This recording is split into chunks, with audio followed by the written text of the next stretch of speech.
Good evening and welcome to the Jinn and Tonic show on Friday, the 27th of August, 2017. Here with my co-hosts and co-panelists, Stop Spamming and Caliph or Abu. Good evening, gentlemen. How are you guys? Hi, guys. Cool. I'm just going to mute the other channel. There we go. And welcome to everybody who is listening. So, quick one. A few family events have been juggled around on my side here. Hence, we don't have a specific topic for tonight. What we will do is go through the crazy comments. Then Stops has got us some clarity that he wants to add from our show from last week when we had Steve on. And then there's one or two things that we might just touch on that's topical or recent. So if you have any questions, and one of them is based on what was already mentioned in the chat, but if you are a viewer and you're listening in, and there's anything that's just happened recently, or there's anything to do with Islam, generally speaking, or atheism, if you want to use that term that Stops doesn't like, then feel free to post that in the chat and we can talk about it. If you are a Muslim, or indeed if you're not a Muslim and you do want to join us, then let me know in the chat. You do need to friend me on Facebook. I will post the link here again. You friend me on Facebook, I will then accept your friend request and send you a private link so that you can join this hangout and have a discussion with us. So without further ado, I am going to share my screen here and some crazy comments as always. Hopefully you guys can see that. Is it coming up? Yes, it is. Let me make sure it is presenting to everybody. There we go. So first crazy comment starts. I think this was one that Spamming sent me. Another lame opinionated video, cheered on by monkeys who believe they came from pigs. Beat your chest and oink all you want, but you all faggots, and clapping don't make you right. So again, I'm guessing this is one that was on one of your video Stops. Yeah, this is on the Sabur one, I think, on the evolution thing. I was just listening. It depends how far back you want to go in evolution. I was again listening and to Why Evolution is True by Jerry Coyne.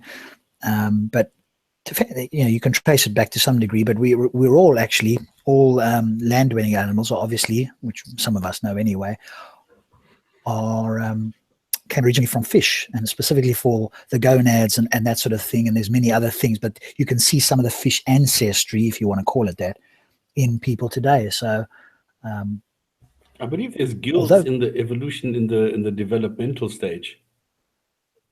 Yes, I was reading or listening to something about that where he was talking about that all there was a term for animals on the land that originated with fish, but all of those animals start as a little placenta that's fish-like, and then they just develop their own characteristics. So they all start in that way. And interestingly enough, we all have a coat of hair, and there was a specific name for it that he gave as well. So all humans start with a coat of hair in the womb, and they shed it before they get born. So again, starting, we start off as an asshole. No, really, serious. Who starts off? Humans, or I can't remember which species all belong to this. There's a group of species that all start off with an asshole or as asshole, and we're one of them. Oh, okay. Oh, there you go. I hadn't come across that in my. Or should I say anus? That's so that we don't get flagged here. Yeah. No, well, that's okay. I don't think we'll get flagged for that, so that's all right. But again, somebody who I thought I wasn't going to get flagged for what I did.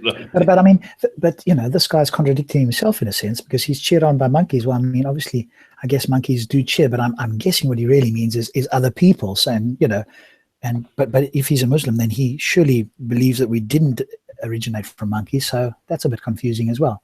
Surely means cheered on by other humans who were created by an all-loving, all-powerful God, a perfect creator who created us imperfectly, which again is a question mark for sure. I think this is a reference to I saw a she-monkey stoning the monkey, to the hadith and the story by Muhammad. Ah, right. Okay. Right. All right. Let's move on to the next one. Make that a bit bigger so we can this one. Okay. I want you to read this. Okay, I'm going to do my best here. Blowed for wisdom to bro knowledge. Truth make atheist kipper cowed to sand. So sad. What the hell? Was this Muslim, in the middle of his prayer, or was it like, done at a time when he hadn't eaten any food, or Allah forbid he was taking drugs or something? I mean, what the hell is this? Bloat for wisdom. Wisdom you can still do, but I don't know what the word bloat is. You don't get it. This is postmodern poetry. Go on. Tell us what it means, Abu. You obviously have a better inclination there. According to postmodernism, one meaning is not superior to any other meanings. You can just interpret it how you will. Oh, you can make up anything you want. Okay. All right. I don't know what else to say about that, really, apart from he can't spell. He can't put a sentence together coherently in English. I'm guessing it's not his first language, which one, can forgive to a degree. But then, try and run it past somebody, look it up in translations, or if you're going to post in English, then attempt to learn a little bit of it. I mean, that's just, I don't know, completely incoherent. Here we go. Good. Here's one. This was the one with Phil. You can see in the top corner, I pulled that down. So this was Phil talking to another Muslim, where I kept the camera lower down because they didn't want to, the Muslim didn't want to have his face on camera. Speaker Corner UK.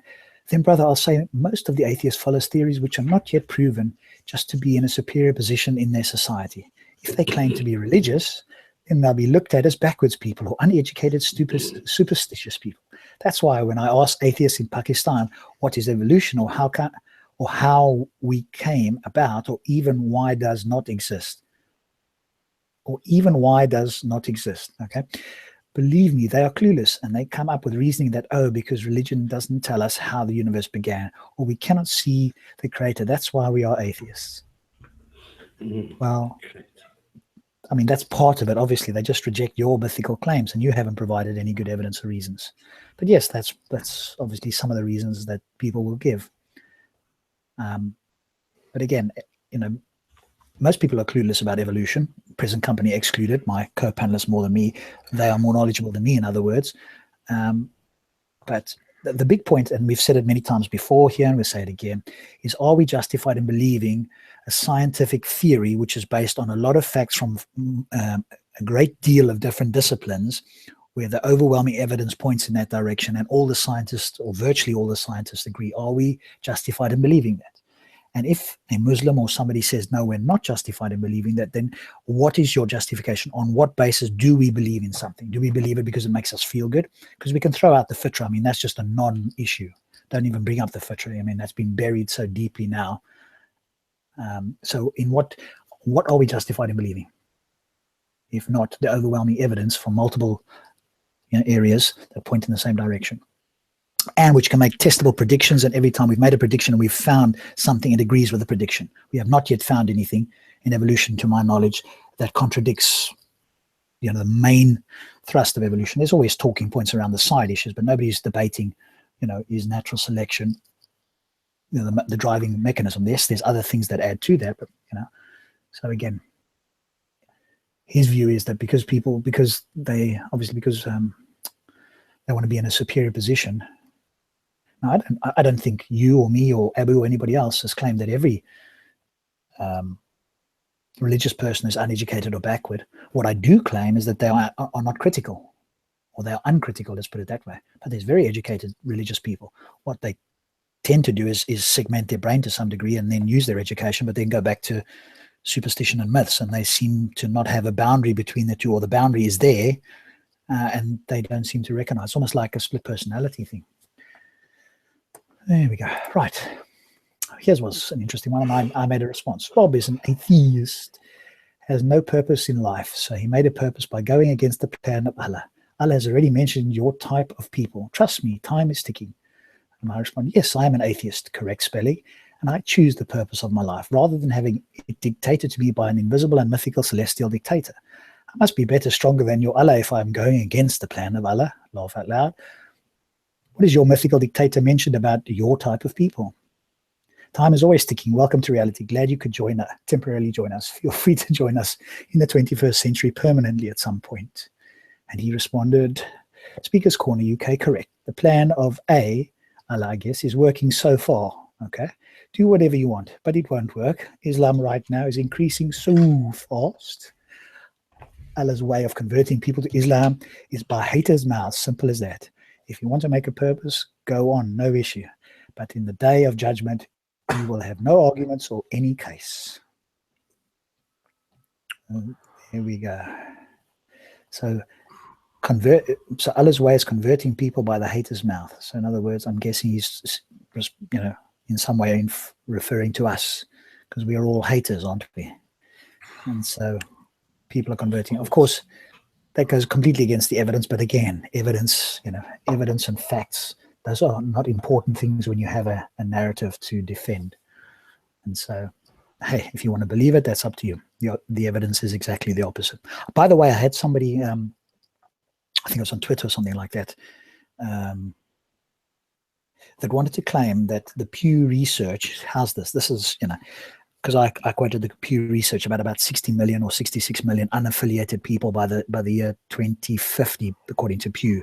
So in other words, the deconversions is highest in the unaffiliated group. He went, oh no, that's just Christians that haven't decided which denomination they are. So no, you can't take those as non-believers or people who do not believe in a religion, and yet all the rest of them, you've got all the different people who, the categories that people identify as.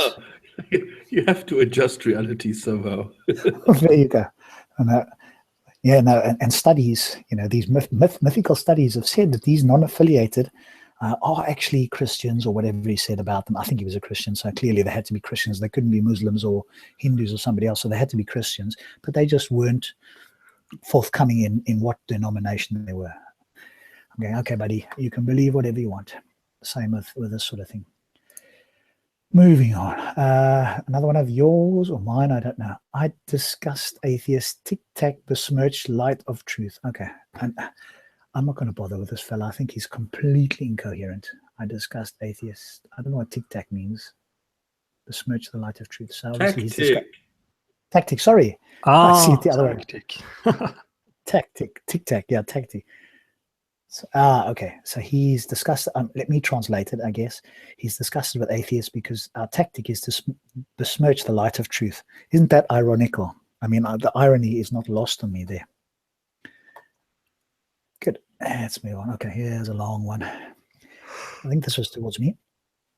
I like the fact that you're trying to find out about Islam, but apparently the so-called knowledgeable of Quran and Arabic are far away from the reality in terms of interpretation of the Quran and using hadiths from here and there, trying to interpret the Quran without having a methodology of studying it. It is disgraceful. All what you do, just reading the work of scholars in the past and how they understood the Quran at the time based on their level of knowledge. For example, there are many hadiths end with only one person, although it's taken as authentic, which it doesn't make sense. For instance, in Hajjat Ali, you can pronounce that there, the hadith of the Prophet, peace be upon him, was to so many people doing his last speech, but the hadith was narrated by one person only. Can you see how authentic it is now to rely on it? The other point I wanted to make clear is about cutting somebody's hand is not exactly what you think or many Muslims think. The reason why is because the interpretation is wrong. To explain it, you need to define the methodology of interpretation. One of the criteria you must use to interpret the Quran is to accept that there is no synonyms or extras because it's from God. It has to be very precise and accurate. So look at the verse, you will see the word, here you go, stops, and Abu, you can tell me if this is right or right. Kata. Where are you? Look at fifth sentence from the bottom. Kata, which does not mean physical cut, because when you look at other verses when it mentions the same word, it doesn't mean physical cut. Also, when he wants to mention the physical cut, he uses a similar word, but he uses emphasis on the word kata, called shada, and meaning the tool of cutting. So when he meant by kata in the verse is to stop their hands, and that can be with many different ways to do. One of them is prison. After you see this, you will start all over again to interpret the revelation of God, including Muslims themselves. So there we go.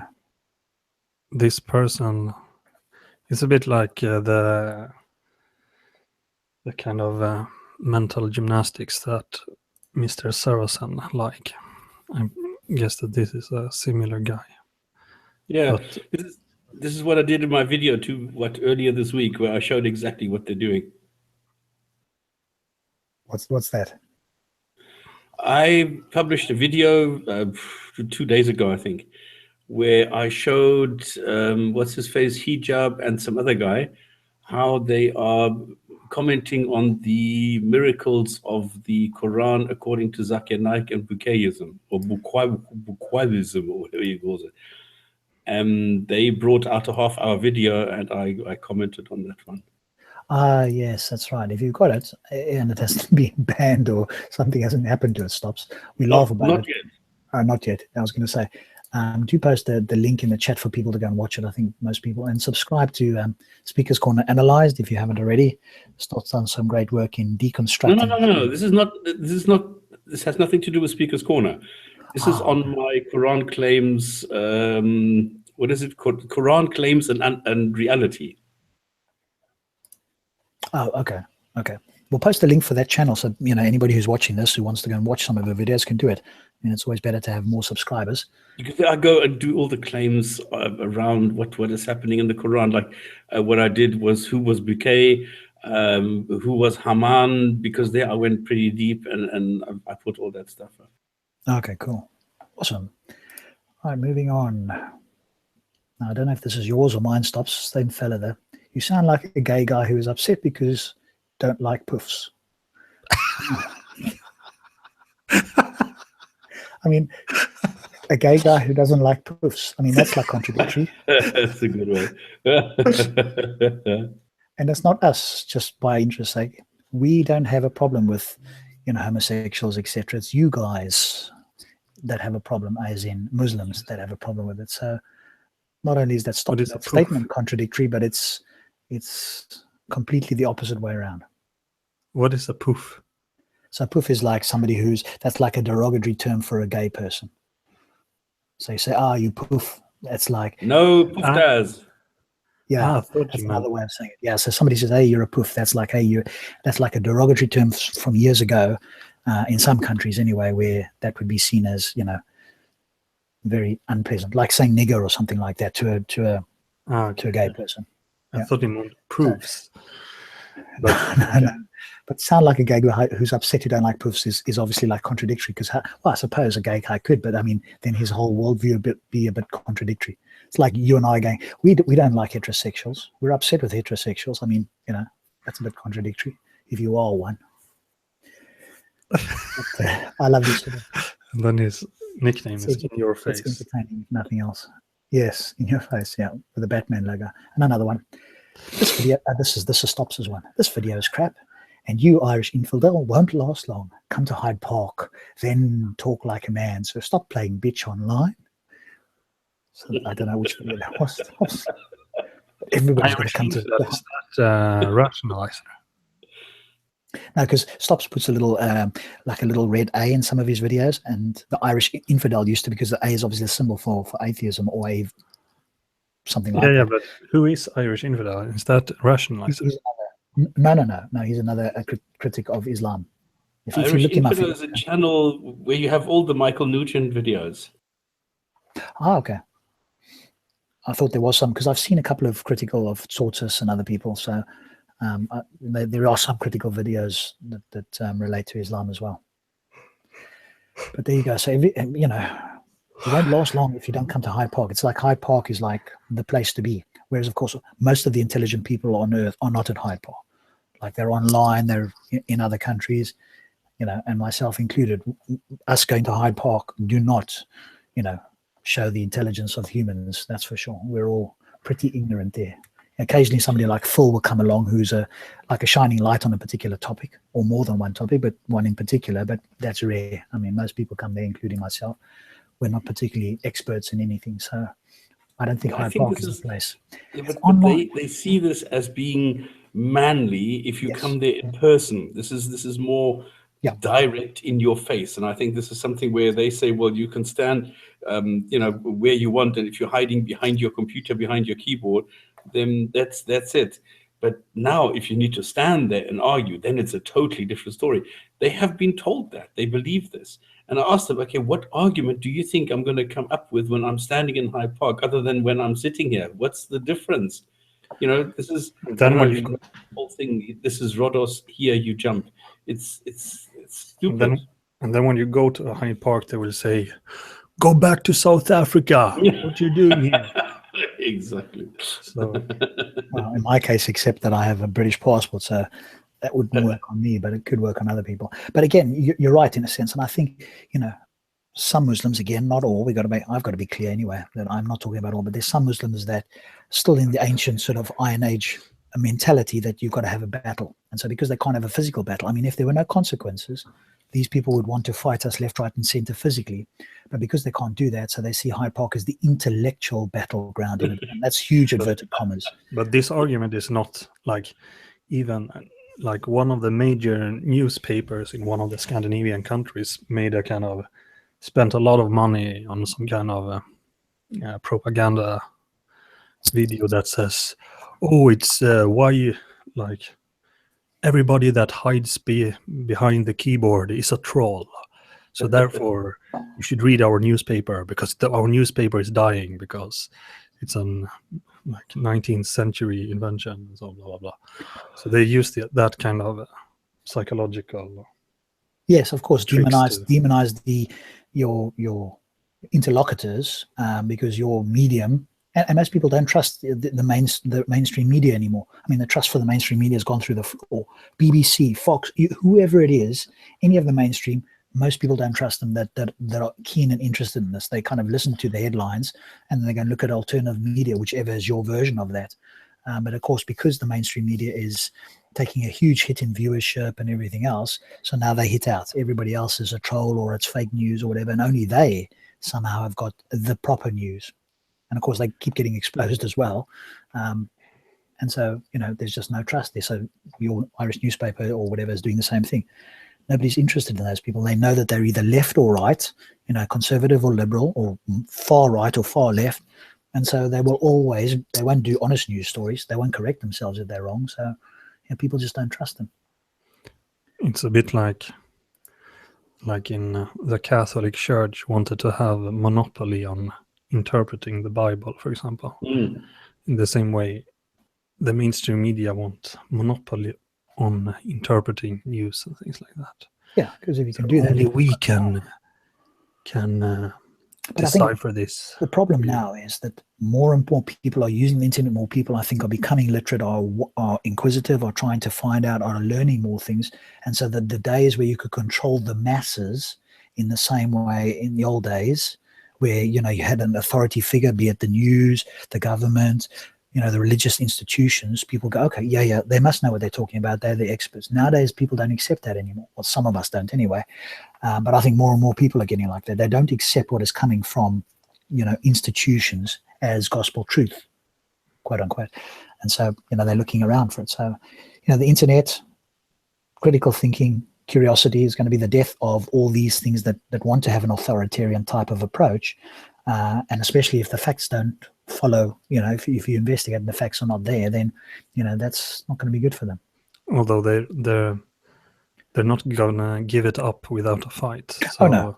They'll use anything. They're trying to take control over YouTube, and they're trying to take control over all things. Similar to how, like, the printing press made the Reformation possible. And again, you know, I suspect that it'll happen for a while. You can get control of it, but eventually people move to where they have got freedom of speech, because whichever side's got it, let's say it's the left at the moment that's got it, at some point the tide will turn, and then they will want that freedom of speech again, and they won't have it because they've been this sort of totalitarian. And so they will shift to platforms that allow all sort of speech. It's only, you know, it's these people that don't like speech that goes against their views, and so they get all emotional about it. But at some point, it'll be the other way around, where they all want to share their views and people will want to get emotional. Now they won't be happy about it. That's why I'm trying to, like, I haven't investigated it, but I'm looking into this new BitChute, because if I remember this correctly, BitChute is kind of decentralized in some way. Yes. So there's a lot of alternative platforms, VidMe, Minds.com, as you've mentioned many times, Gap.ai. So there's a lot of other platforms that are springing up that are saying, hey, we are free speech. We are not going to moderate it as the big channels like Twitter, Facebook, YouTube in particular, are trying to do hateful things. I agree that if somebody's head is being chopped off, that's not a video that you want floating about necessarily. Is that free but I'm speech? interested that this, like, to decentralize platforms, to make the platform itself decentralized in the same way as internet itself is decentralized. It makes it impossible for authoritarian governments and big money monopoly to shut them down. So I hope that decentralized platform will take over. Yes, well, time will tell. It's the same with we'll get on to it. There's something I would come back to. I don't want to go too far off on a tangent. Yeah. Let's move on to the next one. I saw this one. This was on Miracles in the Quran. Men and women are each mentioned 23 times in the Quran. 23 plus 23 equals 46 chromosomes. And this is a miracle. I had somebody else give me the same story. I don't know if I've still got that video, comment. His comment was, something was mentioned 365 times in the Quran. That's a miracle because 365 days. And then I went to Google it, and in fact, the Islamic calendar is either 354 or 355 days.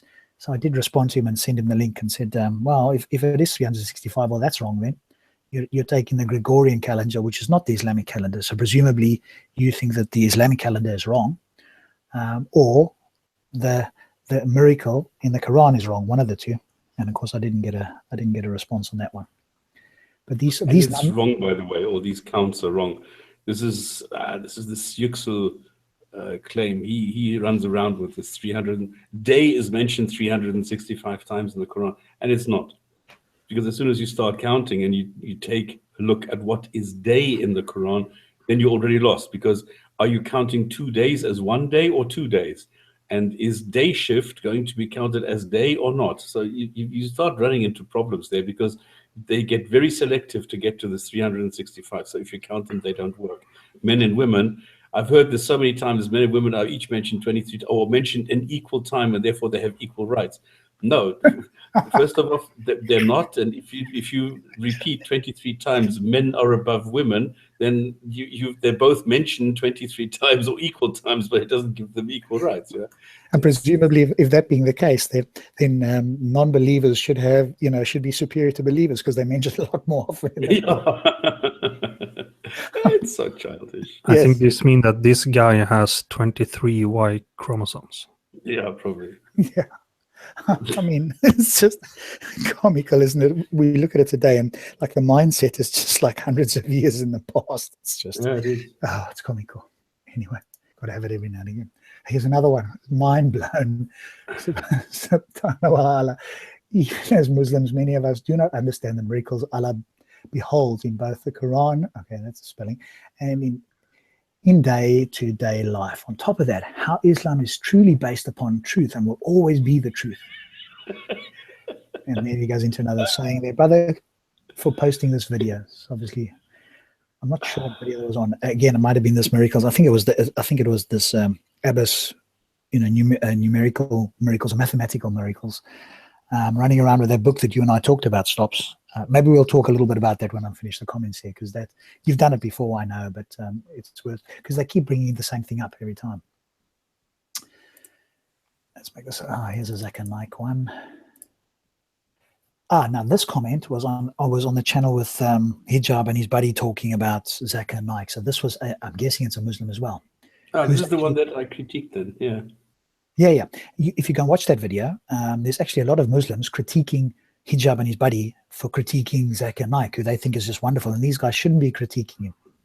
Anyway, here's one of these comments. Dr. Zakir Naik has never stated that the verses are fixed upon these theories. However, the theories that are the strongest among the theories happen to match the verse within the Quran. Isn't that a coincidence? Tomorrow, if science changes, then Muslims aren't abandoning. Well, of course you won't abandon the Quran. I mean, that would be, following the evidence. No, we don't want to do that. Quite the opposite. We will wait until the final truth reveals itself. Thank you very much. This Muslim has just perfectly said what all Muslims believe and won't say out loud. We will stay with the Quran until, because maybe at some point science might catch up with the Quran. In other words, we've got an unfalsifiable claim. We'll just believe the Quran in the face of any evidence, particularly that contradicts the Quran. We'll accept the science when it confirms the Quran, and we'll reject it when it doesn't, because obviously the science is wrong, not the Quran. And Dr. Zakir Naik has never stated otherwise, just to be clear. So if somebody's got the video link, it'd be worth posting for those people that haven't watched it, because the comments there, as I say, were critical. These were Muslims being critical of hijab, which I think is very unusual. Somebody wrote a comment on there as well, being critical. And I said, oh, that's great.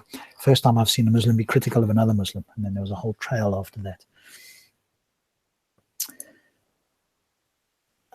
Okay, so this was actually somebody, this was not a crazy comment. There was somebody making an observation about this Horizon HD troll. Is the best thing to have ever happened to the internet, laugh out loud. His trolling is so insane. I'm convinced he's an atheist, or it's really an epic mental disorder.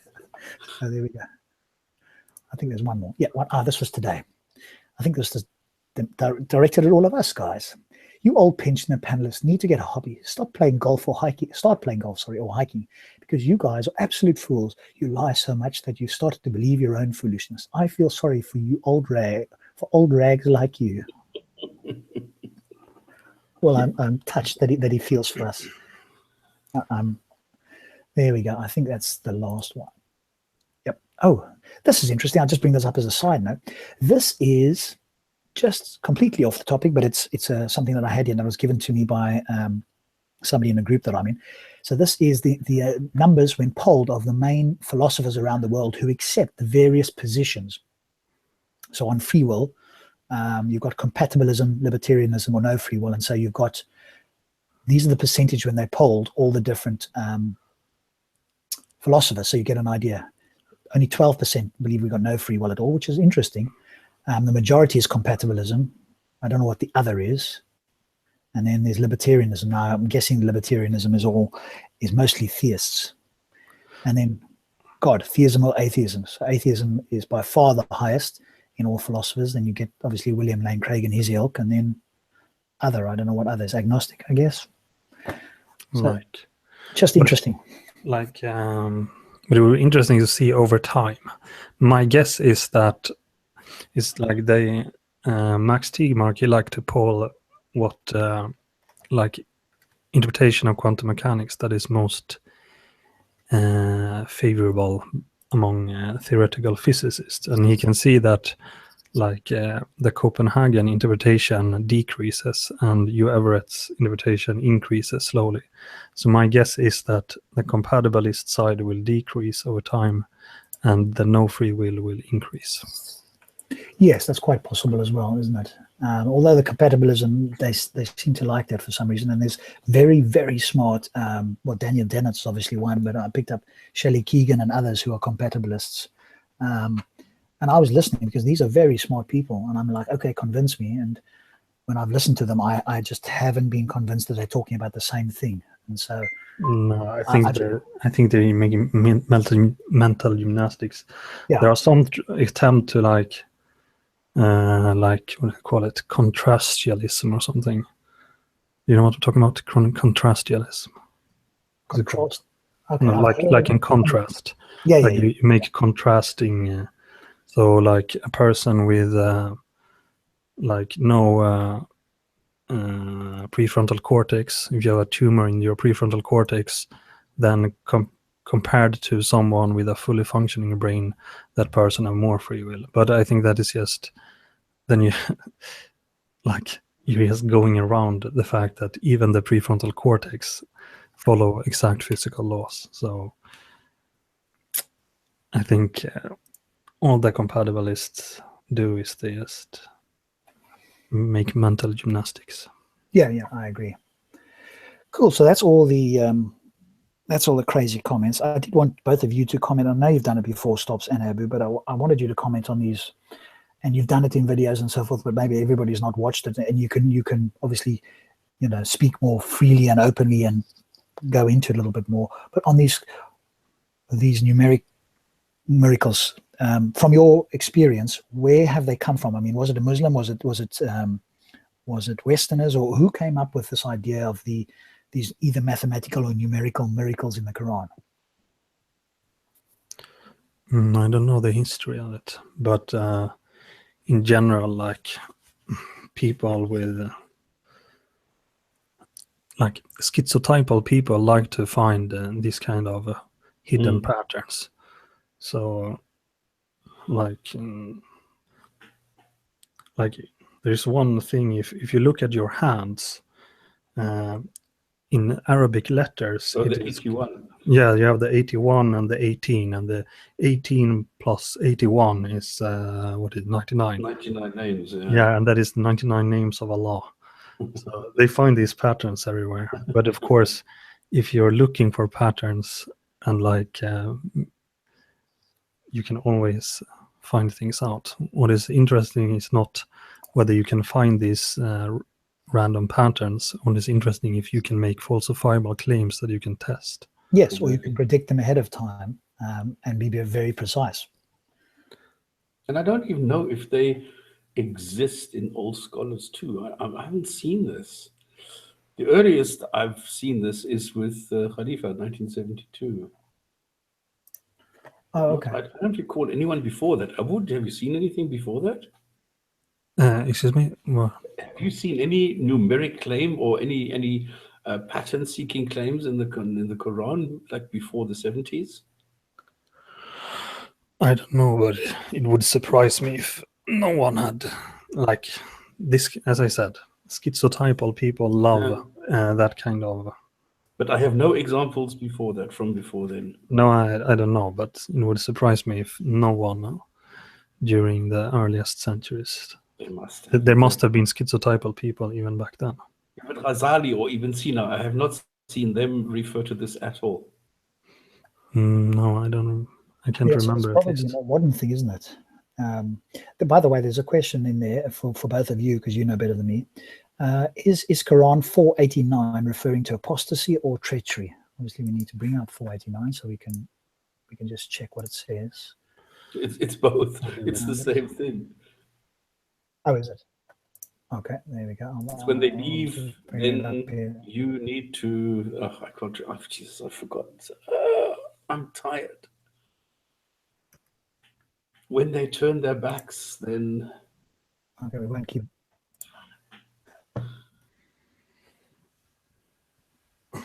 It's 489. 4. I'm just bringing it up now. My internet is incredibly slow here. You got it there. 489.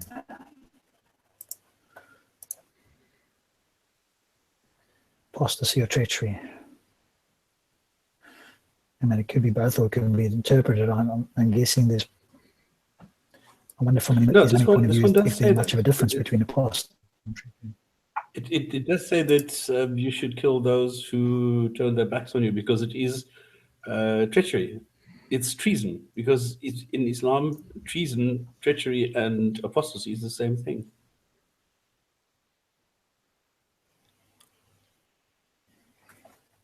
Okay, yeah. Okay, well, that's good.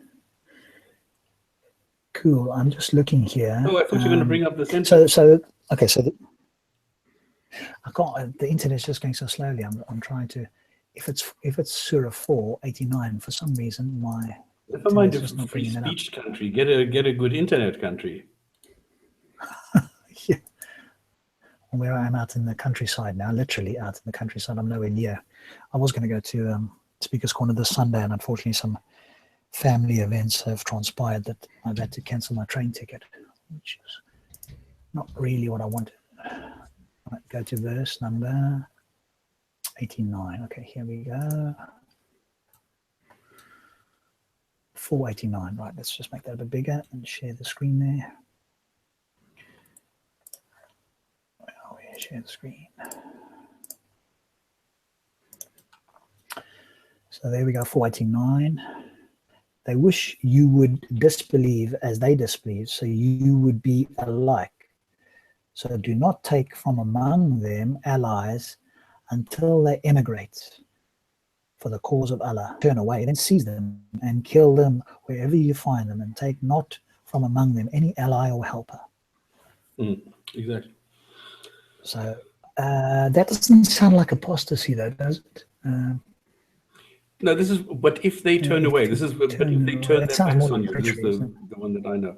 If they turn away, then seize them and kill them. So, in other words, if people Yeah. who have believed in Islam and then they turn away, then you kill them.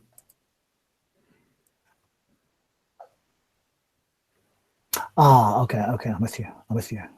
So this verse then is specifically referring to people who were Muslims. It's not talking about non-Muslims then, Correct. in your view.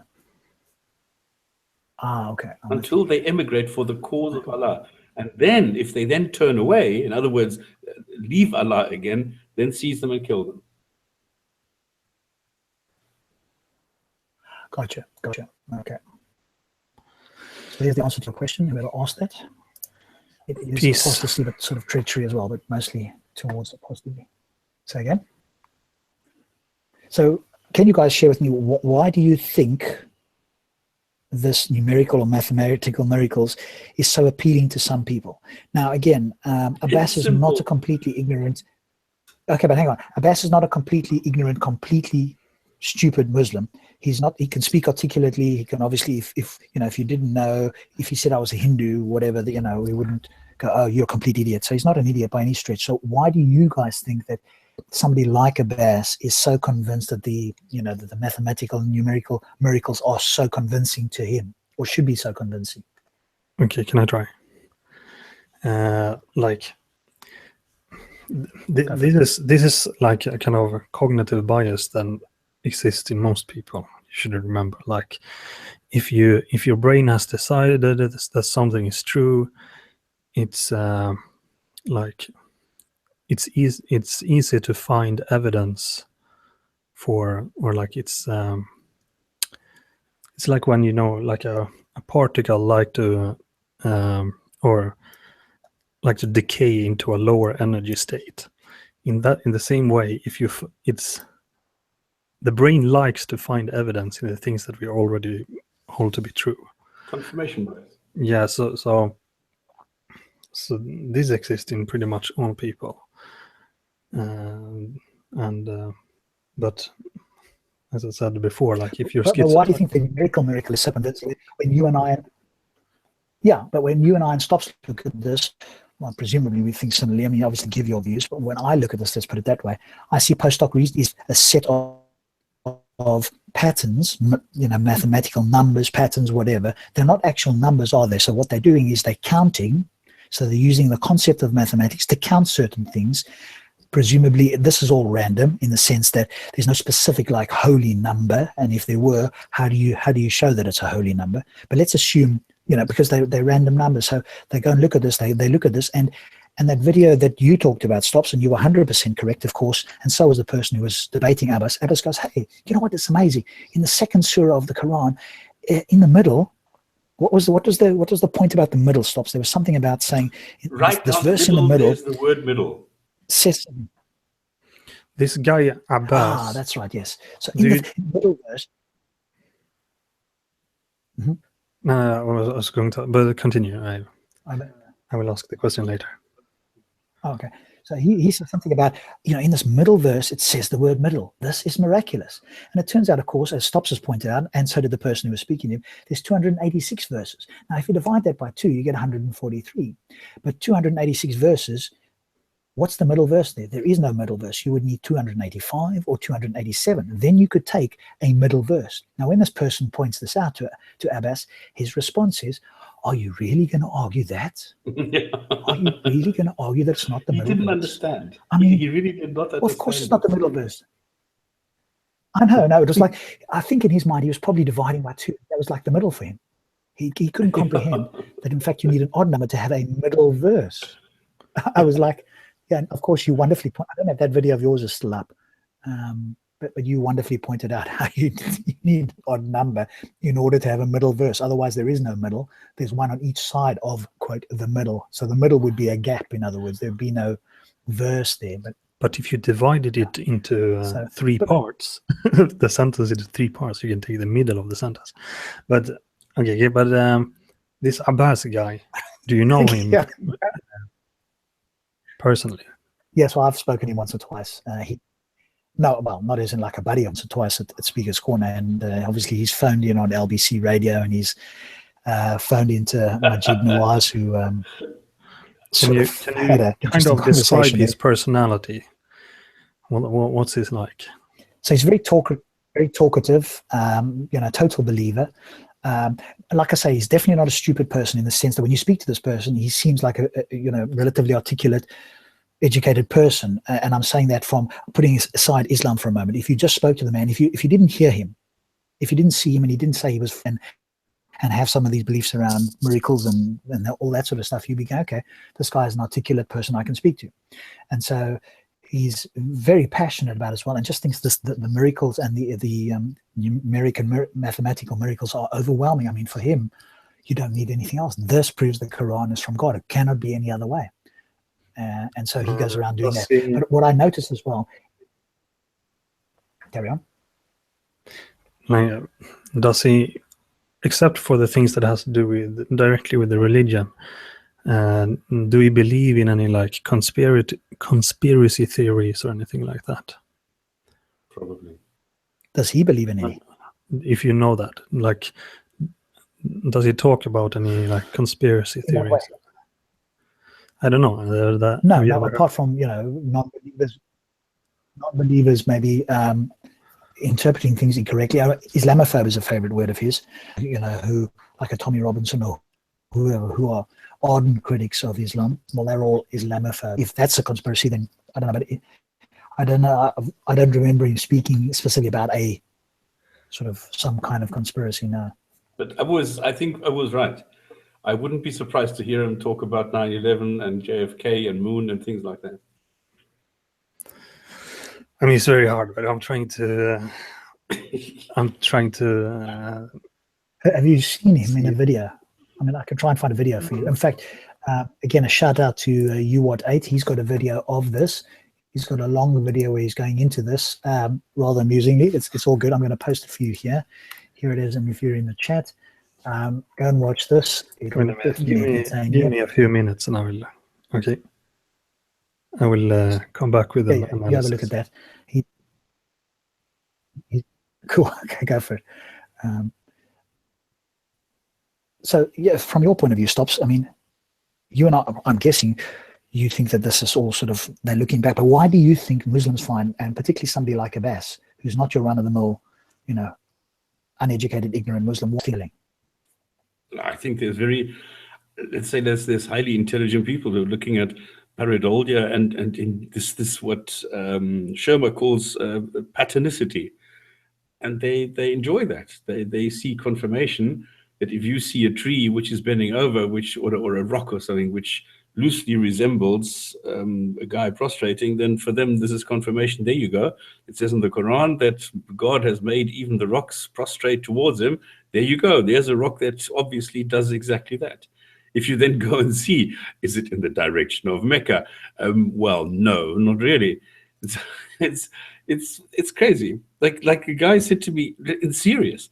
1.6, this golden number, the ratio. He says, well, Mecca is exactly on the ratio between, I don't know, north and south, or I can't remember what it is. And I said to him, are you serious? Number one, it's wrong because it's a couple of, 50 kilometers out or something. And number two, Mecca has not been there before and will not be there again. It's moving. So it's not fixed at any place. It's just today that it happens to be there. But they don't see it like that. For them, it's the obvious thing that you can count off on your fingers. And then it seems to confirm that there is something miraculous about the whole thing that this God has done for mankind. Because remember, they have no evidence. It's all about signs. And they are desperately looking for signs. And this is a sign. That's the way that I see it. Yeah, I think, that's a good way of putting it. When you look for signs, because science can be very broad, and because we are pattern-seeking, mammals, and we've evolved to see patterns, then, that manifests itself not just in physical patterns, i.e. in the natural world, but in patterns where you want it to conform with your beliefs. So if you have a certain set of beliefs, then you will want certain patterns to conform, and the moment you see something conforming, you're very uncritical of it. So you will accept it a lot easier than you would. Now, if a Christian came and said that, I'm sure his critical thinking faculties would kick in, and he could be looking at this and go, hang on a moment, no, this I'm skeptical of this. But because it already, seems to confirm for him what he already believes, it's more taken as, this is just more evidence. I won't look to see whether this is in fact true, or how reliable is this. I just take this as evidence uncritically. Yeah, and the Christians started this with this magical, what was it in the Bible? The miracle Bible, the Bible code. There you go. Yes, I remember that. Yeah, where you go and you look for certain patterns, and all of a sudden you find the Twin Towers will fall or something. But then you do this for Moby Dick and the same thing happens. So it's nothing special. And the worst thing is, if Muslims go ahead with this, it actually shows how stupid this pattern seeking actually is. This is the problem, because then if you go and say, okay, well, over it is 19. I mean, this is the 19 miracle. When we've talked about this so many times. And then you say, okay, well then, how many planets do we have in our solar system? Is it 19? Well, no. Yeah, but hang on. You said that everything in the universe is based on 19 because you found 2 things that are on 19. Now, how about this one? No, this one not. Well, but the other ones are. I said, well, why not everything?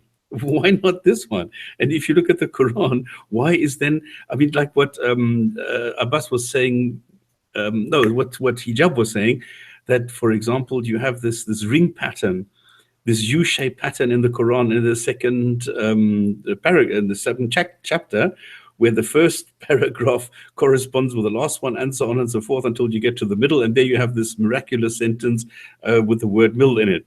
But if you go and look at it, and you actually go and do the work, you find that there's nothing to it. And then, even if it were true of chapter number 2, what about chapter number 3, 4, 5, 6, 7, up to 114? How come none of the others have that? So why would it be that you have to be so selective to get something? Well, obviously you need to be selective, because that will reinforce what you already believe. And that's exactly the point that Abu made, which I think that he's onto something there. Yeah. Yes, I've posted a link in, I think, both the chats, and that takes straight to this reply where this fella says, here it is. Where is? Is this it? Yeah, we go. Let me see if I can find it. I'm just trying to find it. Meanwhile, I was watching him. I don't know. It's too little to. I can't say anything about his personality from this. I would have to spend time with him. He doesn't seem like. He doesn't seem to be psychotic, at least.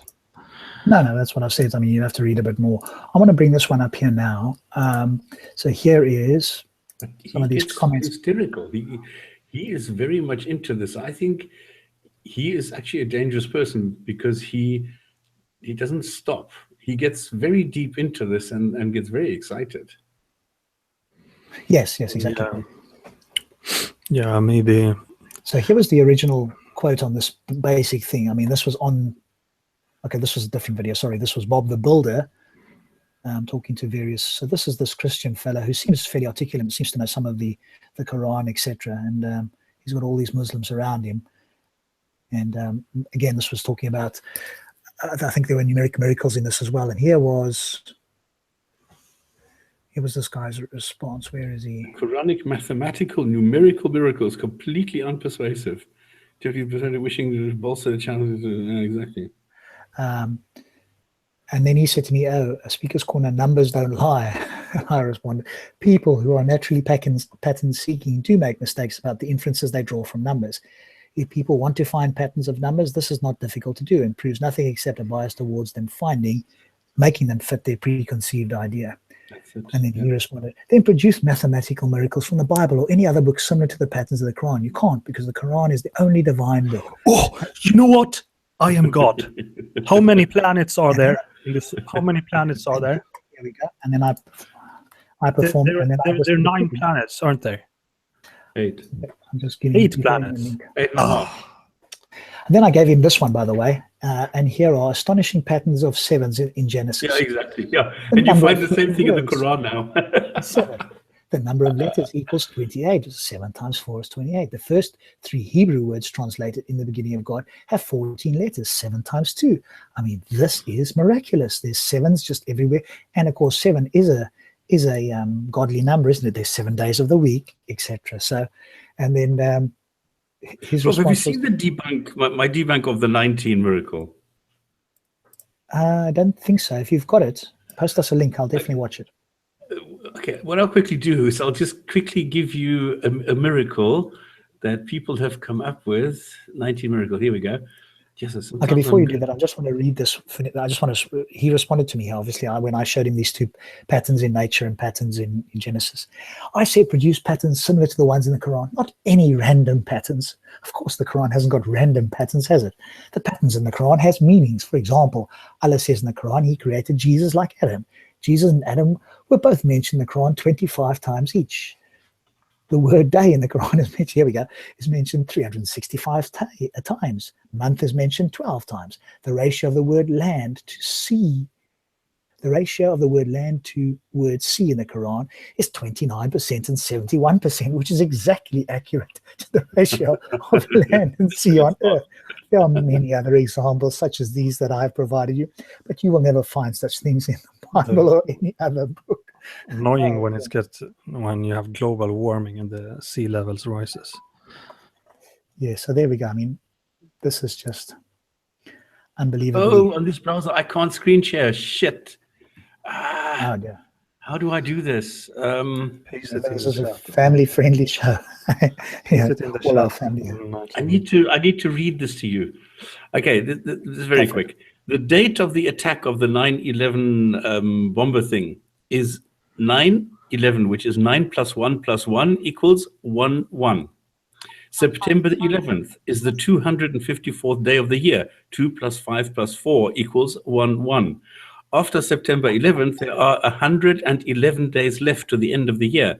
The first plane to hit the towers was Flight 11, American Airlines, or AA. A is the first letter. So again, we have 1/1. And first letter of the alphabet is 1/1. State of New York, the 11th state added to the Union. New York City, 11 letters. What a miracle. It is truly miraculous, isn't it? So, do you know what some Muslims might actually say? That in fact, that 9/11 was Allah's wrath. So it could in fact be miraculous with all these ones and stuff. Shit. It's yes, it's. Oh goodness. There is a gentleman that said he wanted to join. I believe he's a Muslim. I'm just looking to see if in fact he has joined. Nope. What was his name? I did post it here for him. There was somebody who wanted to join, so I just want to see if I can see his name to call him out and say, hey, if you want to, please join us. You're more than welcome. So if you are watching and you are a Muslim that wants to join the conversation and tell us why you feel, for example, the Quranic miracles, Quranic miracles in general, but the numerical or the mathematical miracles are so persuasive to you, then please do. I mean, we've just read something there, I think, that shows us the pattern-seeking nature of human beings who will just accept whatever they want to accept. And you've done a wonderful example, thank you, Stops, of just showing us that you can find it in anything. If you look hard enough, you can find patterns in anything. But of course, that's not acceptable because, quote, let me quote it accurately here so I don't mistake. This particular person was asking to produce patterns similar to the one in the Quran, not just random patterns. So, of course, the Quran's patterns are not random.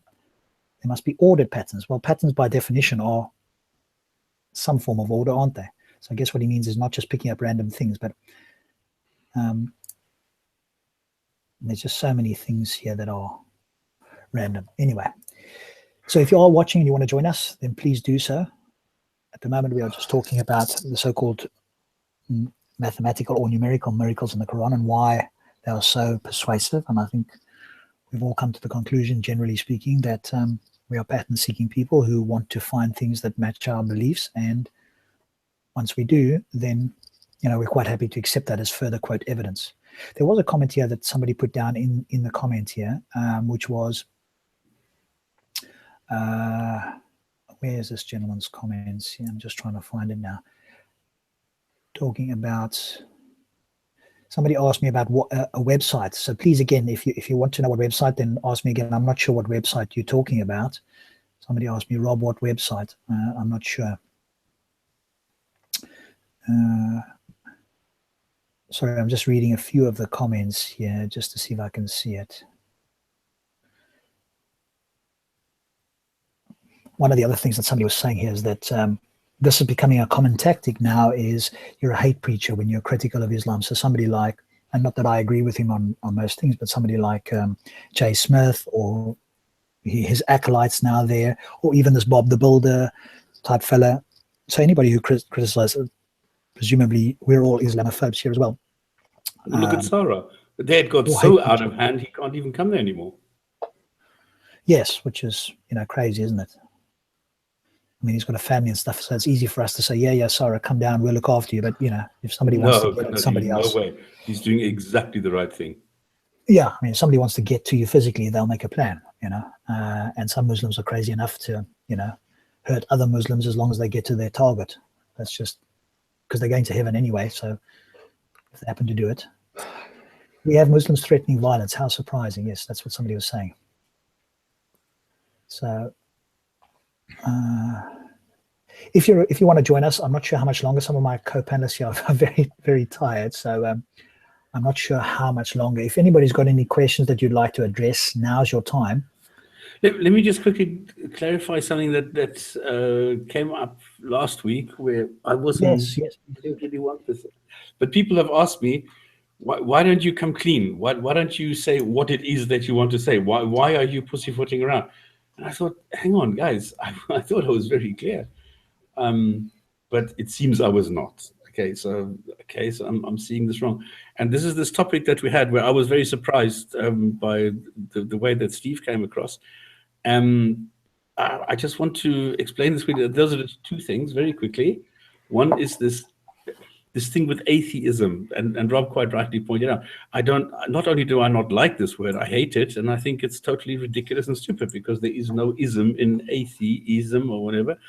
Because if I look at what we are talking about, okay, if you believe or you don't believe, those are the two conditions, okay? So what I see now is that Steve or Ozzy, Gary, Richard Dawkins, they're using this old-fashioned version of atheism. Their orientation and the compass is the Christianation, the Christian values, like Rob was saying just now, goodness, oh my God, or gospel truth. Our language is riddled with these things. But now, I don't have that. I was not exposed to this Christian nation, Christian value thing, because in my upbringing, I had this non-God compass way, because I had Muslims, I had a girlfriend who was Zoroastrian, I had another girl who was Jewish, and I was surrounded by Sikhs and Hindus and all these people. So I had a couple of gods around me, but never any particular one where I said, okay, this is now something that is part of my culture. So I never had this, even though my parents were Christians and they dragged me off to church, but I just sat there and I giggled. So I didn't think this was any serious. So the way that I see this, and this is very simple, if I take a human being with a God belief, then we call this a theist, okay? And if I have a human and I add nothing, this is a human. It's not an atheist. So if I go and I say, no, I don't accept even, I don't automatically select odd. So I think for me, this is crazy. If I'm looking at a neutral position and I need to decide whether even or odd, and I don't say even, I'm not saying odd. And this is the same thing with the God belief. I'm sitting in the middle and saying, okay, now if somebody comes to me and says, well, I've got a God here, would you believe this? I look at this and I said, no. But saying no does not mean I do not believe this. Okay, I don't know if I'm making any more sense now. It's just that I'm saying that a human plus nothing is still a human, not an atheist. And same way as I'm not an a-racist, I think somebody who is, until they do an act, they perform an act, or they say something in a racist way, that makes them a racist. But until then, they are not a-racists. They are human beings. So the same way as I don't identify as something that I am not, I don't identify as something that I don't believe. And that's what I'm saying. Because I don't go into a room and say, I don't speak this language. I don't. So, Okay, so carry on. Okay, the second thing I just want with this, because Steve mentioned this with the straddling, and as though this were a bad thing, and it's not. It's essential. I think we all do, and I tried to explain this, but I think because I've had two people ask me, "What were you talking about?" So I think I need to just say this again. If I walk into a bakery and I see I see bread, okay, on the shelves there, and I point to a particular one, I say, "I'll have that dark loaf of bread over there." Then somebody will go over there, pick it up, give me, I'll pay, go out, eat it. Okay, that's it. This is my level of interaction with that person regarding a loaf of bread. Very high level, very unsophisticated. Pointing at something, I'll have that one, and that's it. If, however, I am a wheat producer, I will go in there completely different. My vocabulary will change. My attitude will change. Everything will change, even though I am still talking about the very same thing. But because I am now referring to this very specifically, in other words, the type of wheat used, how long it was baked, or what kind of yeast was used. So I'm getting very technical here. It's a different language. And the same thing I do when it comes to gods. So if somebody asks me in the street, is there a God? I will say, no, there's no God. So this is high level, la-di-da, whatever approach. If somebody then goes, excuse me, and says, yeah, but hang on, let's get technical. Then my vocabulary changes, my attitude changes. Then I get specific. Then epistemology plays a role. Then a lot of things happen which are not there if I'm only looking at a high level view. So it's not that I am changing my mind. It's not that I'm straddling. Well, I am straddling because I'm both, but it just depends at what level I am looking at something, which is what I call multifaceted. So one facet is this attitude towards and with or whatever gods, and then there's millions of others. But if I take everything together, I will say, nah, it's no gods. But if you go then and discuss this, then I get more precise, and then it changes slightly. That's what I wanted to clarify. Okay, so let's chat about this then again. There's essentially there appears to be really two broad topics, two broad categories. One is theist, and one is non-theist. And so a non-theist is that category is somebody who either disbelieves or lacks a belief in a God. So the examples given is an animal, a baby, an Eskimo, people who have never been exposed to the concept. Let's use, because obviously that's what the show is towards. So let's talk about Islam, for example, or Allah. So Allah's got certain attributes, he's got certain properties, and there's certain things that he's claimed to have done. Now, if I went to my daughter or to my son or to whoever and I said, do you believe in this? They'll go, huh, Daddy, what is that? We don't know what you're talking about. That's like, you've brought up me a new word. I have no concept of that. Please, can you explain that? That person would be considered a non-theist because they don't have the information they don't even know what the concept is or what they should be making a decision on. Yeah, but you can't. You already introduced theists, so you need to know what a theist is. Yeah, but okay, so a theist is obviously somebody that believes in a God, generally speaking, a particular God. So but you can't do that. What can't you do? Introduce the word theist. Why can't I introduce the word theist? Because if you're trying to explain a new concept.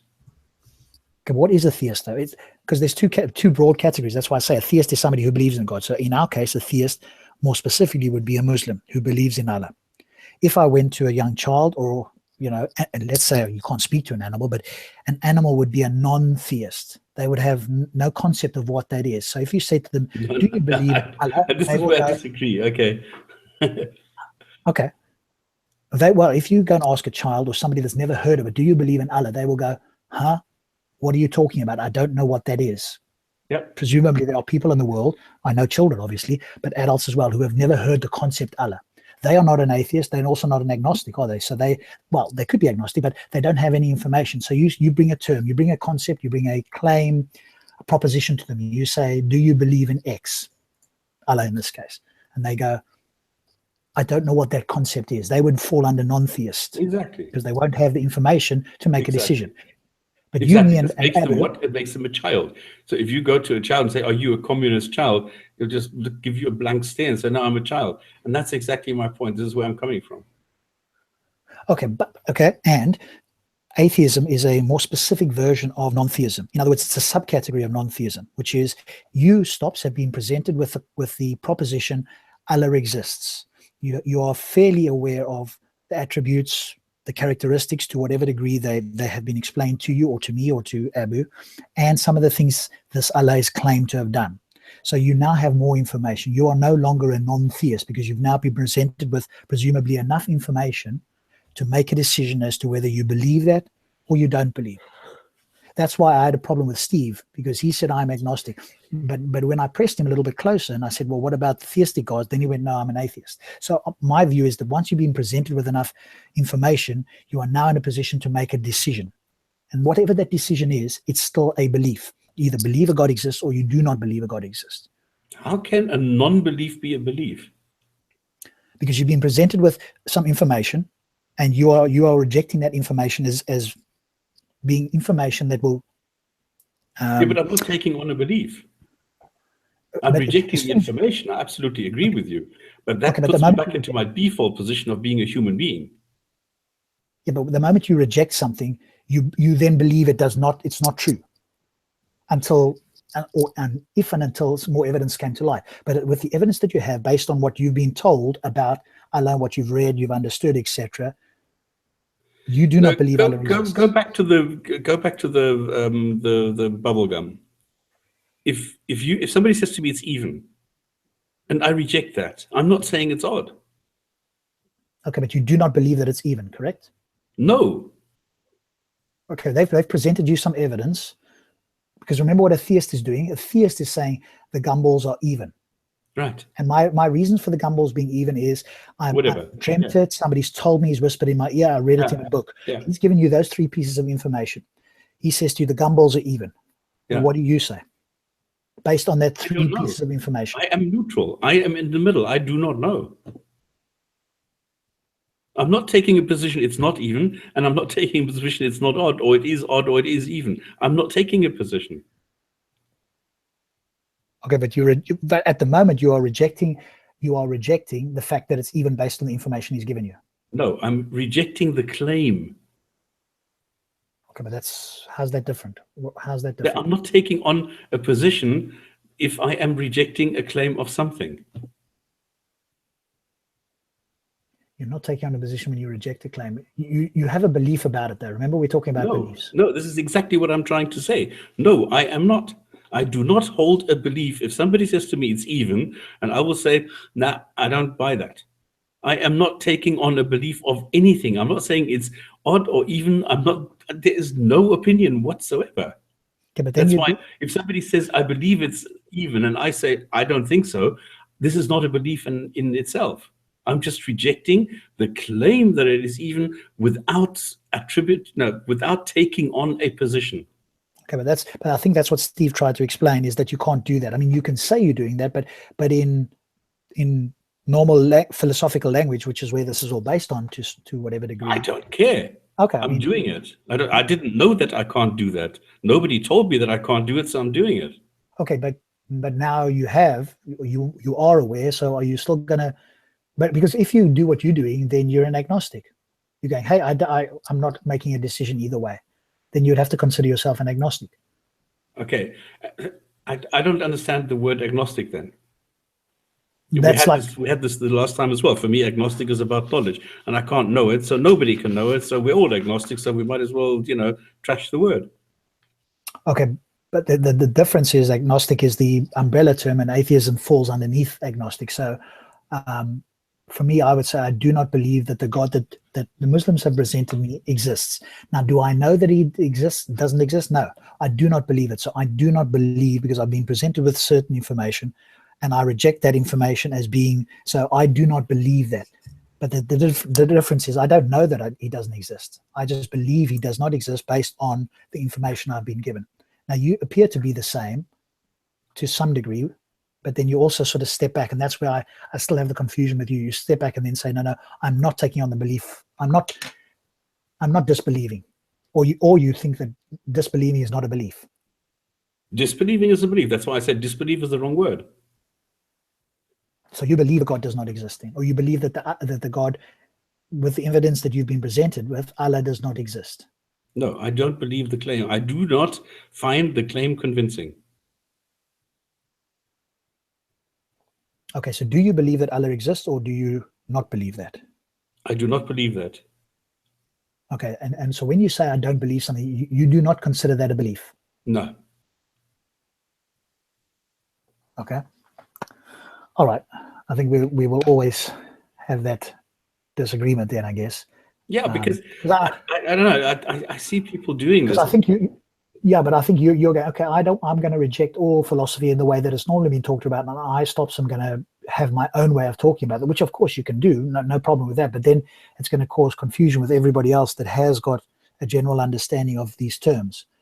Yeah, but how can an atheist be a subset of agnostic? Because an atheist is, because the agnostic is the position like Steve would say. Even Steve, as I say, pressed him, he would say, okay, I'm an atheist based on the Christian God, but he's an agnostic on other gods. Hey, I agree we're agnostic on other gods, but agnostic is generally the point that I don't know either way, or I'm not sure, or I don't have a position. Where I do agree with Steve is that we could actually leave the agnostic atheist. We could just say atheist. So that part, that seemed to make sense when he talked about that. Right. This is my stance as well.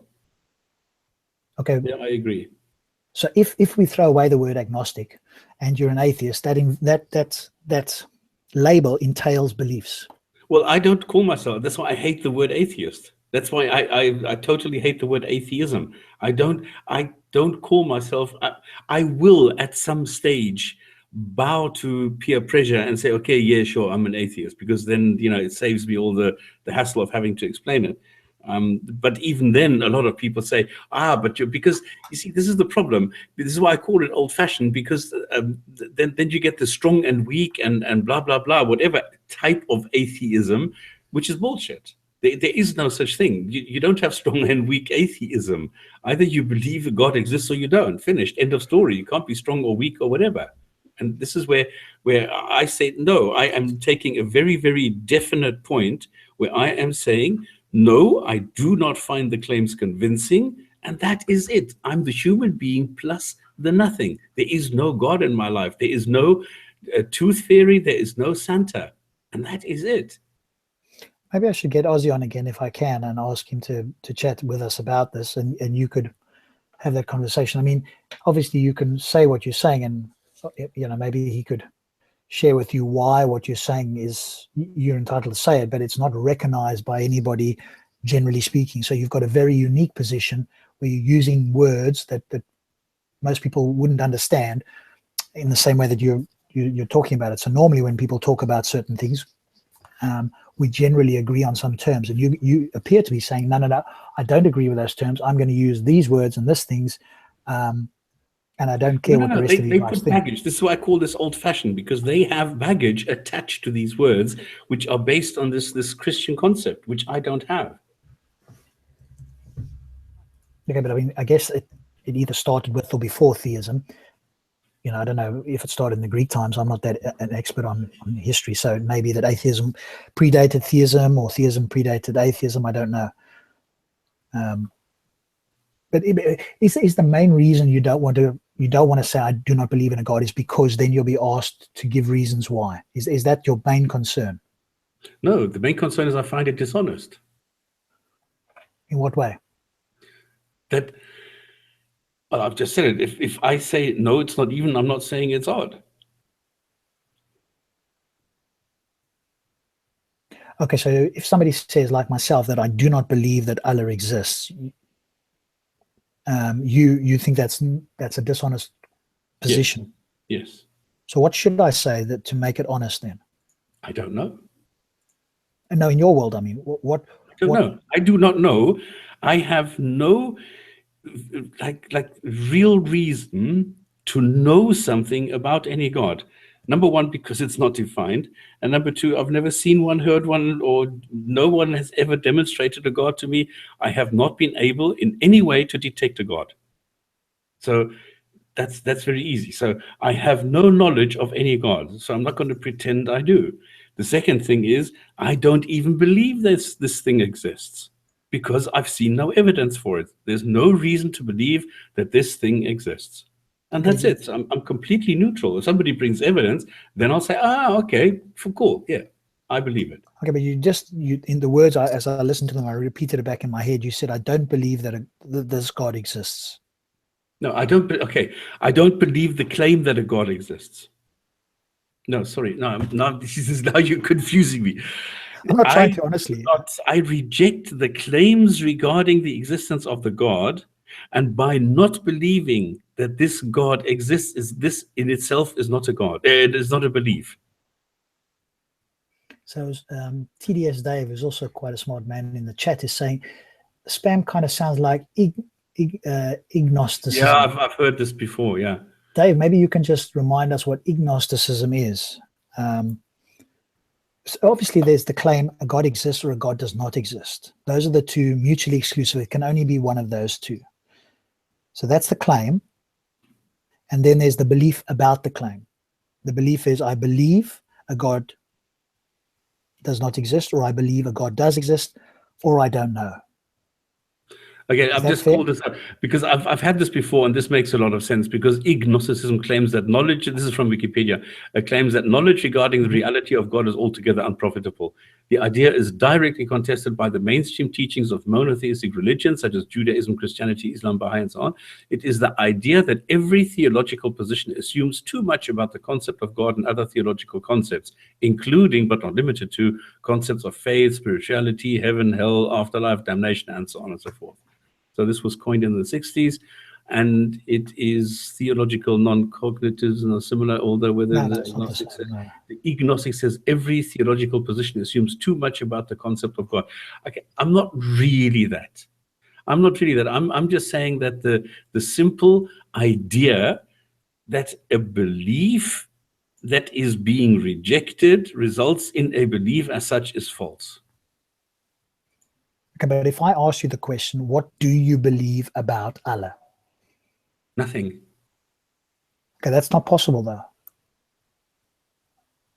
I don't know how you could. I'm not saying what you know. I'm asking, what do you believe? Believe. Do I believe that the balls are even or odd? No, so the proposition is Allah exists or Allah does not exist. Okay, the gumballs are odd or even. If I'm not saying they're even, then what am I saying? Okay, but I don't want you to use the gumballs. Use the real analogy. Well, I want to use the gumballs because they're much easier. They don't have all this baggage of God and stuff. Okay. What does belief mean? Exactly. Believing something is being convinced that whatever it is, that my position is correct. So whatever convinces me is the position. So if I now go and say, somebody says, okay, it's even, I will say, I don't buy it. I do not believe that. But that is not a belief in itself, because I'm simply not convinced that this even claim is correct. But I'm not taking a position it's odd. I'm not taking any position on this. So it's not a belief. Okay, so my definition of belief is accepting a proposition as true or likely true. So okay, same believe, thing, yeah. Yeah, we either accept the proposition as true or likely true. Now, we can have good or bad reasons for believing that, but that's separate from knowledge. And following on from what Ozzy said, move my position to knowledge is reliably produced true belief. So knowledge requires a proposition to be true and for you to have reliably come to that conclusion. So it has confirmed it. Yeah, you could use that word as well. So there's a lot more to knowledge. So none of us here are claiming to know one way or the other. So we put that aside. Unless somebody like an Aaron Ra, perhaps, who says, I know, or somebody comes with a philosophical argument and says, hey, like Steve did, and I agree with him, that I know the omni-God does not exist. If the properties are X, Y, and Z, that is logically contradictory. And based on that, I know that God cannot exist. That from a logical point of view, I know that God cannot exist. The Islamic God cannot exist. Okay, but then now that's a knowledge claim. So you could make that. You could take the position. based on the attributes made in the Quran about this God. They are illogical and therefore cannot happen. Okay, in that case, then the term that would be used for you would be strong atheist, or even more than that. I don't know what. No, it's not strong. There is no such thing as a strong or weak atheist. Well, those are obviously terms. I do not believe the claim that it's odd or even. I do not believe the claim that there's a God. Finished. I don't care whether it's the Islamic or Christian one. Okay, so at this moment in time, for you, if I said the word Allah, what would be your response in terms of your thought about that entity? Bring evidence. Define it. Define what you're talking about, and then bring evidence and how you detect it. Okay, so he did the Quran. He's omniscient, omnipotent, eternal, infinite, etc. He did the Quran. He's told us all these things. Well, then it's impossible. Okay, so then so now you are. I can't think of another word for it. That's what they would say, is you're a strong atheist. I was a little bit hesitant to use that because I don't want to go towards. Well, and Steve obviously talked about Gnosticism. So, like, a God does not exist, in other words. Sorry, not a God. The Islamic God. The Islamic God, based on the information you've been given, does not exist. Correct. Right. So when you know something, then you obviously believe it. And so that's why, Correct. That's why, you cannot, for example, be an agnostic theist. Well, if agnosticism refers to knowing whether a God exists or not, then I would say you could. And again, you believe a God exists if you don't know if a God exists?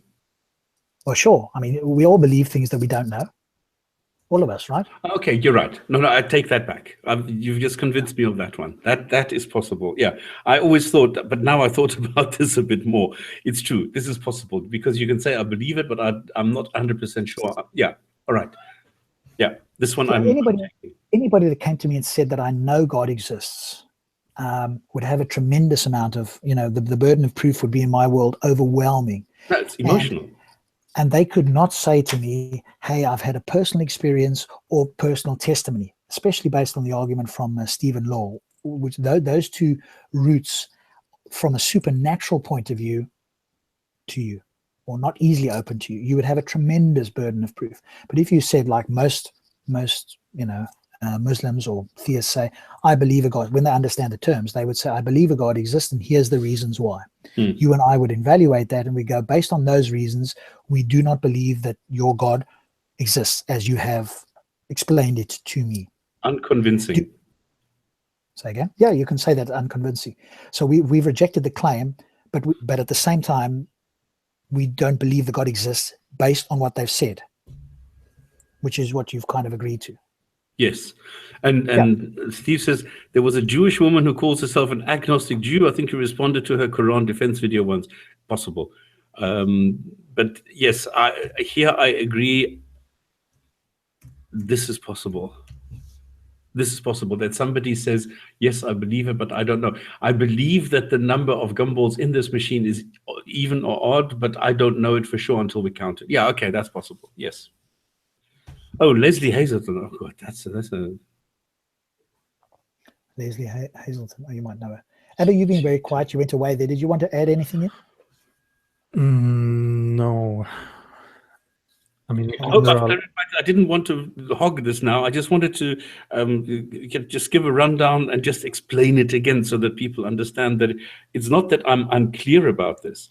It's just that, as Rob has just pointed out quite rightly, that it's the terms which are a little bit unclear, and you actually need to define the terms each and every time over and over again, which is why I think to make it as simple as possible, always go back to the gumball machine and use that example. I think that it becomes much clearer. The only thing I can say is, like, for example, Sam Harris, that is, he is termed a new atheist. Like when he wrote his first book, start with that one now. When he wrote his first book, he didn't even think of himself as an atheist. He didn't even think about it. So therefore, it's like, it's a quick way to describe what you are roughly. But often just think it's more interesting to debate or go into the actual questions. I obviously see stops, well, a point that some, and again, I'm not going to accuse stops of it, that some atheists make, which is, hey, we're here in the world, you come in with your positive claim. If you ask me my worldview, I'm now going to say to you I'm atheist. You're going to ask me why I don't believe. I could just stop by saying I've not heard good reasons or evidence, or whatever I've been presented with from a theistic point of view has been unconvincing to me. And that could be enough. But I think some atheists are concerned that now they have to give reasons why they don't believe. And that lets the theist off the hook. And I can see why some atheists would be going, hey, I don't want to do that. You bring in the claims. All I want to hear is all your claims. All I have to do is evaluate your claims. Exactly. It's easy, yeah. Because even if you prove that, quote, and again, the word none of us like, atheism is not true, that wouldn't validate theism. And so asking me about my worldview, but again, most people don't understand that. And so they go, there we go, atheism's been disproved. The Christianity, I can't believe in Christianity. That means that the only possible option is Islam, when of course that's completely incorrect. I mean, there's so many worldviews, belief systems out there. You would have to falsify all of them. Good luck to that. I personally just say, on the ones that I've heard, particularly towards for me, I need to clarify it's the supernatural part of it.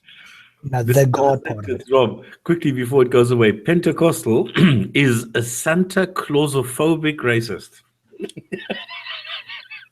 Goodness gracious. That's a brilliant construction. Sorry to interrupt, but I'm just no, that's good. Okay. Sorry. Yeah. Okay, let's carry on. Can I go to bed now? Yes, you can. I just want to check there's nobody here. Do we want to go? Have we left anything? Are there any open questions regarding numerical miracles in the Quran? Might have somebody who wants to join us. I'm just checking here quickly. Have a look in the comments there, Snops, and just see if there's any other questions there.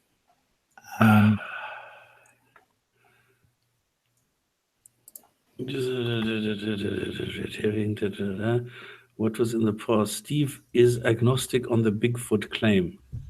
Steve is agnostic on the Bigfoot claim. Yeah, I suppose so. Tooth fairy was never a question. Strong atheism is absurd. Yeah, this is exactly what I'm saying. Then I don't believe Allah doesn't exist. I believe Allah doesn't exist. Those are two different sentences. Exactly.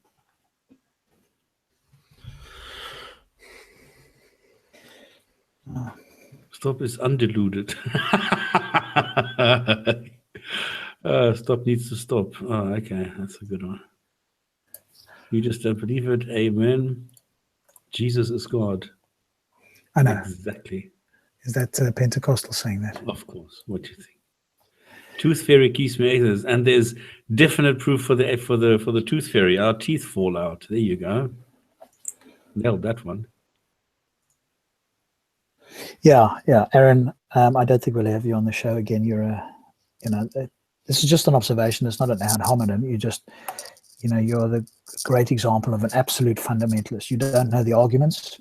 You just, when you're questioned, you just fall back to, yes, it's got to be true. I mean, that's not really, one can't have a conversation like that where you haven't got an answer, which is fine. I mean, you don't have to have an answer for everything. It'd be good if you did have some answers, though. But just claiming that Jesus existed, or we all know it's true. I mean, that's not an argument. That's what children do in a playground, if I can be so bold as to say that. And that's not something that we're going to entertain any further. And he it is who hath given independence to the two seas, though they meet, one palatable sweet and the other salt and bitter. They say that's a miracle. Yeah, there's a lot of these, like mountains, the barrier between the seas, the barrier between the salt and the sweet water. I don't understand. I don't even understand the claim. Brackish, exactly. If you, just look at the logics behind it. If you have a river, which is palatable sweet water, running into the sea, which is salt water, if they would not mix, or they were not able to mix, what would happen? The salt water would either push the sweet water back up, or the sweet water would push the salt water away. and then the salt water would evaporate, leaving only the minerals behind, and then the salt water, if this would not mix with the minerals, if the sweet water would not mix with the said minerals, then what? So even logically, it doesn't work. Yeah, I mean, water, it's not like water and mercury, for example. Water is water. It's just the degree of saltiness, I guess one could say, where sweet water doesn't have any salt and seawater does. So that those particles will obviously interact with each other. I mean, so once again, this thing boils down to observation. What they did is they went through water and they felt that the one was cold and warm, and if you went down, it was colder. Then suddenly it was warmer again. The other one was more salty. The Red Sea is more salty than the Persian Gulf and things like that. So they thought these are different seas with different attributes and different personalities or whatever, and therefore they said, well, they don't mix. Yeah, but in between them, all you have is land. Water does mix, and there's no way of stopping it. Yeah, I mean, that's just so demonstrably the case. That's why, again, some of the Muslim apologists, they will just avoid the scientific miracles. They'll claim there's some science. When you ask them, they're very skittish about trying to present any science, because anything that you present in the Quran that has a scientific claim, we can go out and test, unless you're making some kind of scientific claim that we cannot yet test. Like, the Quran says that in 100 years we'll have hover cars, or we'll be able to teleport or something like that. That would be a scientific claim, but we're not going to be alive in 100 years. Maybe if the Quran made that would be interesting. Now, of course, all of the claims we investigate, and they can be tested if they're available to be tested today. Now, if the Quran made a claim that hadn't yet come true, and it came true in our lifetime and was very specific, now you'd have my attention. But because all of the claims are things that either happen in the past that you can reason your way to in whatever convoluted way, or, as you've quite rightly pointed out, we know that some of these things are not true. So that's even why hijab is critiquing Zakir Naik, much to the consternation of some of his Muslim brethren. How dare he critique, Zakir but he's just Naik. following sources. Yes. By the way, I sent you that video as well, because you couldn't see it on Facebook, but I sent you the video. There's a video of Ira, which is... Yes, I saw it now, because you can actually see it on whatchamacallit, He's sitting in the on front YouTube. row. So he's a student in the front row with Tortoise giving the lecture. Yes. Yeah. So whatever he's learning there, he's learning from Tortoise and his crew. Learning. That's obviously... You're very brave. I use that word loosely. Very Yes, loosely. Let me put it this way. He's picking up some information, whether true or untrue, that he's now going to obviously bring to Speaker's Corner and try to, articulate in some way. And that's why I've turned it around. I've said, bring me something from the Quran that is verifiably true. But these are the claims that they will bring you. They will not do this. I told them, bring me something, and that not one Muslim so far has ever stepped up to the plate. Not one. And when they do, well, those that claim to do so will bring you this, the salt water doesn't mix or whatever the case is. But they know it's debunked, so they don't even try that on me. Yeah. I mean, it's just those that still believe this sort of thing, or the numerical thing.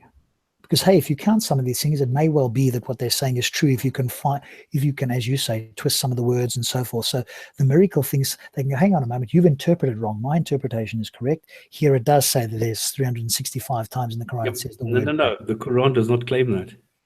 No, the Quran doesn't, but they've But I'm saying, give me something in the Quran that is verifiably true. I see what you're saying. So the Quran says X, and we verified it to be true, rather than Correct. Here's something, and we've come and made this inference from whatever. We've drawn an inference from some of the words. Yeah. I'm with you. Okay. It doesn't look as if this other gentleman is replying here. I'm not going to say his name out. He appears to be a Muslim. So with that said, I think we can... it's a contentious topic. What topic is that? Which one is contentious? What Abu just brought up. What? Oh. 57 What? This is also stupid. What is this in Hadith, Abbott? Hadith of the week. Yeah, hadith of the Okay. week. You want it? Yeah, go ahead. Okay, so I thought you were talking about numbers. Numbers and things like that. So I found a hadith about numbers, narrated by Abdullah ibn Abbas. The Prophet sallallahu alaihi wasallam said, "The best number of companions is 4. The best number of expeditions 400, and the best number in armies 4,000, and 12,000 will not be overcome through smallness of numbers." So there you have it. Okay, what does business mean? I mean, And the answer is 42. This is so funny. the best number in armies 4,000. Does he mean 4,000 people? Does he mean 4,000 Yeah. individual armies? What does that mean? Like, it's best to have 4 companions, and if you're making an expedition 400, I suppose it's expeditionary force 400, and the best number in armies 4,000, and 12,000 will not be overcome through smallness of numbers. Can you explain that? How do you understand? What does that tell you? 12,000 will not be overcome. Except when they are. I'm Yeah. I'm a bit skeptical. So if you have a like Napoleon's army that invaded Russia with 500,000, you have an army of 12,000. Don't you think it doesn't matter how well? But what's a small number? Do you see that you talk about? I can't remember the exact term in philosophy. When you talk about like kind of composition, I guess is the word, it becomes very difficult. What do they mean by small numbers? Is a small number 10? No, because they won't be defeated because they are too few in numbers. Yeah, but what he's saying there is 12,000 will not be overcome through smallness of numbers. Does that mean that they won't be overcome by a small number of opponents, or what does that mean? That means that they won't be defeated because they are too few. Then the other army, say you have another army that has 20,000. Yes. Then if they're defeated, it's not because they are too few in numbers. It's because of other things. Right. Okay. So as long as you have 12,000, then the reason you'll be overcome is not because of the number of people. There would have been another reason, probably that you can't fight, or that. So this is an important, like for example, if you had the D-Day invasion and things like that, when you're gonna take if the US want to make war against China and they want to occupy China, I mean, it's okay. They can just send 12,000 guys. They won't be defeated because of smallness of numbers against China with an army of many people. Or even North Korea with 1 million strong army. Yeah. So 12,000 is enough. Okay, but it's almost like it's almost like a meaningless statement, isn't it? In a sense. So if you've got 12,000 and you're defeated, it's not because of smallness of numbers. Well, there could be a zillion reasons why you get defeated. One of them could be smallness of numbers, but if you're going to rule that out without giving any good reasons, why should we accept that? I mean, it's just like it's like an arbitrary claim. Why 12,000? I mean, just like he sucked this out of his thumb. It's like, okay, I'll just write a number down and go, yeah. Completely. So I was going to say China has active military personnel 2,350,000 people, and reserve personnel 2,300,000 reserves. So 12,000 guys, it's enough. Yeah, it won't be by smallness of numbers.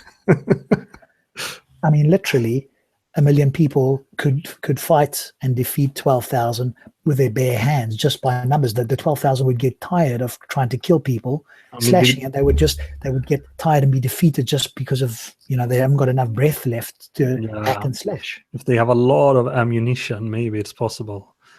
And Rambo. I mean, if it was zombies. I mean, if it was The Walking Dead, think of if you had like 1 million zombies. Exactly, The Walking Dead.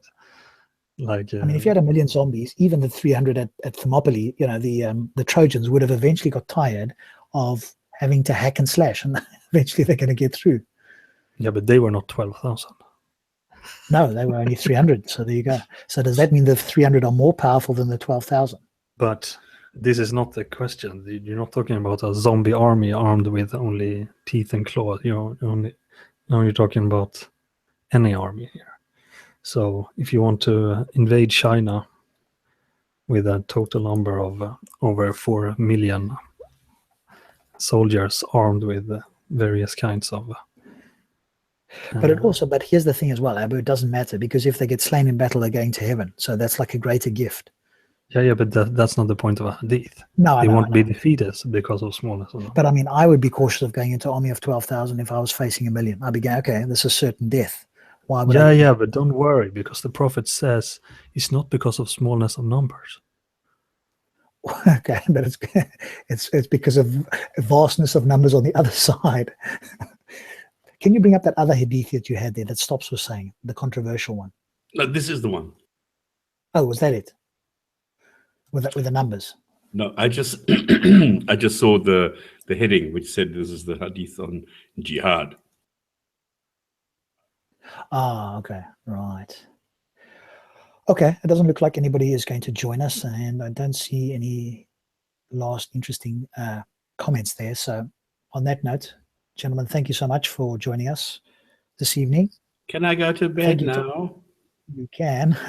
Thanks to everybody who's watching, and we will see you again next week. Hopefully we'll have a topic that we can start off with and then go somewhere. And if you're a Muslim and you want to join us, then please do so next week and sort of join us a bit earlier. I had somebody here on Facebook who sounded like he wanted to join. I've sent him the link, but I've had no response. I can't keep waiting all night. Please show us the truth. Yes, or share with us something that you believe to be true. With that, thank you, everybody. Good night, and we will see you next Friday. Bye. Good night, guys.